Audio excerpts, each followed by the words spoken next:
my gosh. I think my brain and my psyche knew I wanted to be a journalist before I did. I think my parents knew I wanted to be a journalist before I did.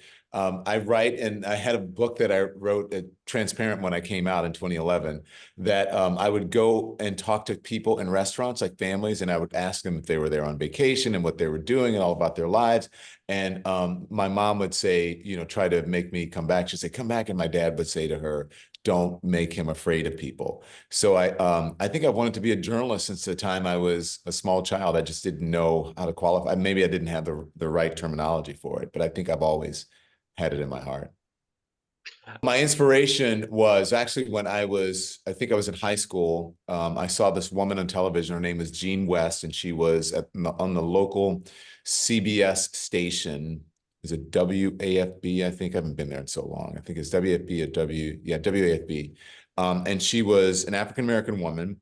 And finally, I saw someone on television that looked and sounded like my family, and it didn't sound like, JJ on Good Times, which is fine. I'm not, but that was the only sort of example of a person of color on television. And so I remember seeing her on the news, and I said, I want to do that. And then that's what I did. And later, when I went to CNN, someone sought her out, and she did sent me a video or something. And then I went to do a speaking engagement, and I think she's somewhere, Tennessee or something, and she came to it, and it was really great to see her.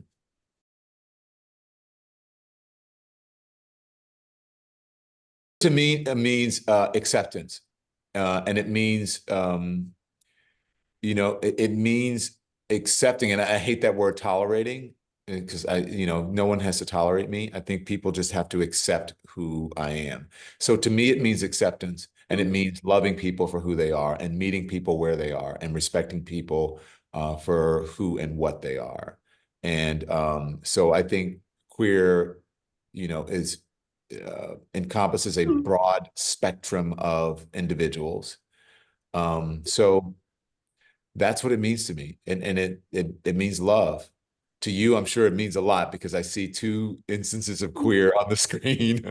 It's a word that members of the LGBTQ community took back, because it was a pejorative, and the community turned it into a positive, into a compliment. So yeah.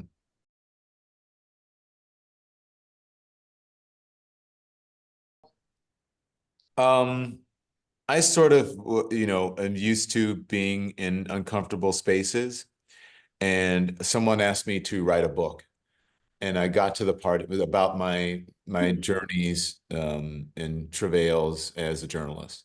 And I got to the part about, why I left Louisiana, and it was just sort of natural, like, I have to have the same standards for myself, and as I do for my guests and for people I interview. And so I said, if I'm going to do that, I may as well tell the full story. I can't write this book and lie, because that would be leaving out a huge part of my life and a huge part of the story. Because I moved to New York City, one, because I wanted to be who I was, two, because my journalism professor told me that I'd never make it as a journalist. And so when I got to that part about, I left Louisiana because my journalism teacher told me I'd never make it, but there was this huge other part too, that I just wanted to be free. And so, I said, I have to write it. And I put it in the book. And as I started writing it down, I started to feel liberated, but scared. And it wasn't a huge part of the book. It was probably 2 pages. But it had a huge impact, and, it made a difference. More people started to come out after that. That there's deception and silence. And I think coming out was important. I thought representation was important. And if I had gotten to where I'd gotten, and people didn't want, they don't want to watch me anymore, if my bosses wanted to fire me, then so be it. I would go find something else to do. I'll put it like this. I'm a journalist who happens to be queer. I am a journalist who happens to be Black. And so I understand that in many ways it's different, and there's probably not a lot of journalists who are quote unquote queer. Um, but it's something that honestly that I haven't really had to think about since 2011. I bring, since I came out as gay, it has been so empowering to me because I don't really have to think about it. And I feel empowered to be able to cover issues that I was afraid to cover before because someone may out me. Someone may have outed me. So to me, being a queer journalist or being a journalist who is queer is just, it's empowering to me to be able to be my complete self, to bring my complete self to my profession where I don't really have to think about it. I'm aware that I'm gay, I'm aware that I'm Black, but I don't really have to think about those things because I am, I'm outwardly Black, I'm outwardly gay, and that's who I am. And I would hope that every single journalist could feel that way, where they wouldn't have to, where it's not concerning for them to be queer. But that said, in my profession, I often make sure that I bring issues that, that are important to underserved communities like the gay and Black community and women, to make sure that we cover those stories and we have them in the news because they're often overlooked. So, no, it's interesting that that seems to be the theme of the conversations that I've been having recently about, we were discussing the things that have been happening on college campuses, and people being uncomfortable, and people should certainly feel safe.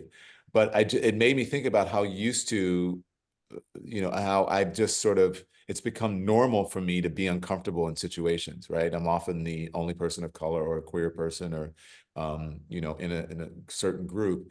And it's just, I'm used to it. I'm used to people making, insensitive remarks and where sometimes they don't register and they probably should. And so, this whole idea about canceling people, I could have canceled a million people a million times for things that they say to me, but I don't.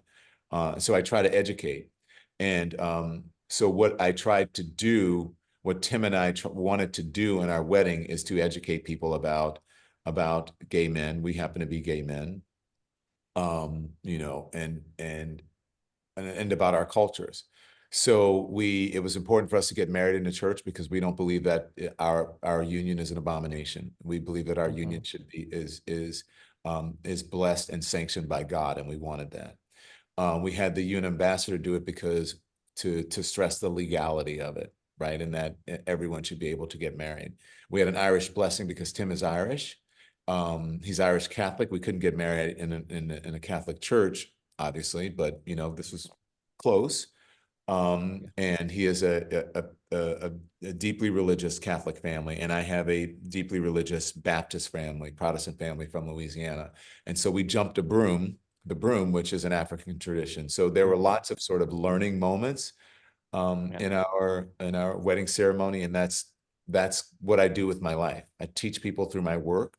I'll try to inform people without being preachy through my work. And I think the best way to do that is just to show people by example.